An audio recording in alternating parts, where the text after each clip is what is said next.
চট করে তোমাদেরকে একটা এক্সক্লুসিভ আপডেট দিয়ে দিই, জাস্ট এক্ষুনি সামনে এলো।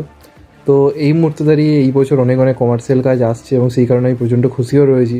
অনেকেরই কামব্যাক হচ্ছে কমার্শিয়াল ঘরানাতে, এবং রিসেন্টলি ইয়াসের যে গানটা এসছে, কি একখান গান বানিয়েছে, গানটা ভালো রকম হিট হয়েছে। অনেকদিন পর এই ধরনের গান, এরকম সিনেমার গান সত্যি কথা বলতে হিট হলো, মানে এরকম ক্যাওড়া ধরনের গান যেগুলোকে বলা হয়ে থাকে। তো সেই হিসেবে একটা খুশির মুভমেন্ট অবশ্যই কাজ করছে। তো এখন যেটা বড় আপডেট সামনে এসছে যে মেন্টালের ট্রেলার কবে আসছে।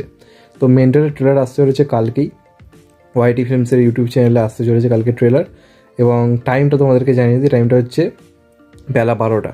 তো কালকে ঠিক বেলা 12টার সময় মেন্টালের ট্রেলার আসছে। শোনাতে যাচ্ছে ইনসাইডার নিউজ অনুযায়ী একটা অ্যাকশন প্যাক ট্রেলার এটা হবে। সিনেমায় অ্যাকশন, রোম্যান্স, ড্রামা, কমেডি সব কিছুই নাকি থাকতে চলেছে। তো আলটিমেটলি দেখা যাক কেমন হয়। আগে থেকে তো নেগেটিভিটি করে লাভ নেই, ট্রেলারটি যদি ভালো লাগে ভালো বলবো, খারাপ লাগলে খারাপ বলবো। তো কালকে ঠিক দুপুর 12টার সময় ওয়াইটি ফিল্মসের ইউটিউব চ্যানেলে কিন্তু কালকে ট্রেলার আসছে। তো ফাইনালি দেখা যাক কেমন হয়, এটাই বলার ছিল।